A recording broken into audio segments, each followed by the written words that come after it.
चलिए चाय पे चर्चा करते हैं।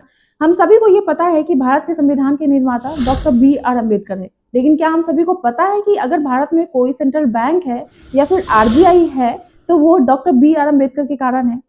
बहुत कम लोग ये जानते हैं कि आरबीआई के एस्टेब्लिशमेंट में डॉक्टर बी आर अम्बेडकर का कितना बड़ा योगदान था। आइए आज हम इस बारे में चर्चा करते हैं। देखिए 1925 में जब ब्रिटिश गवर्नमेंट ने royal commission of Indian currency and finance, जिसको कि हम हिल्टन यंग कमीशन के भी नाम से जानते हैं, उसका एस्टेब्लिशमेंट किया और इस कमीशन का मेन उद्देश्य था कि भारत के फाइनेंशियल सिस्टम को स्ट्रॉन्ग करना, भारत के लिए मॉनेटरी सिस्टम जो है सो डेवलप करना। तो इस कमीशन को जब उन्होंने एस्टैब्लिशमेंट किया तो उस time doctor B R Ambedkar से उन्होंने कुछ विचार विमर्श लिए।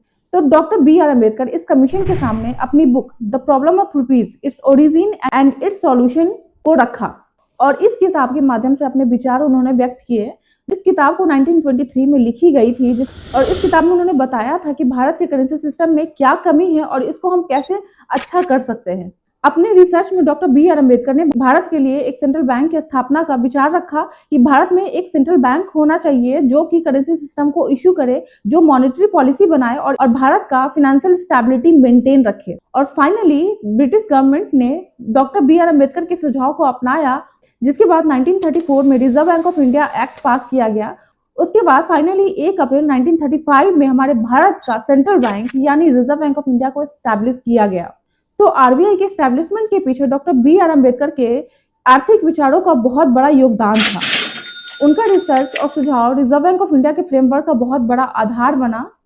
हालांकि वो रिजर्व बैंक ऑफ इंडिया के एस्टैब्लिशमेंट के टाइम में कोई भी सरकारी पद पे नहीं थे, लेकिन उनका एकेडमिक एंड इंटेलेक्चुअल योगदान बहुत ही इंपॉर्टेंट था।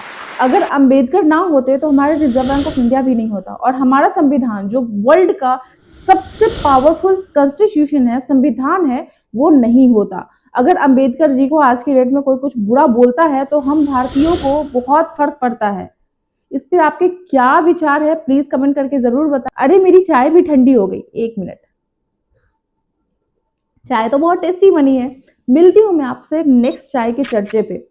आपको क्या लगता है ये चर्चा हमेशा होना चाहिए कि नहीं होना चाहिए, ये भी कमेंट करके जरूर बताएं, हमें बहुत अच्छा लगेगा।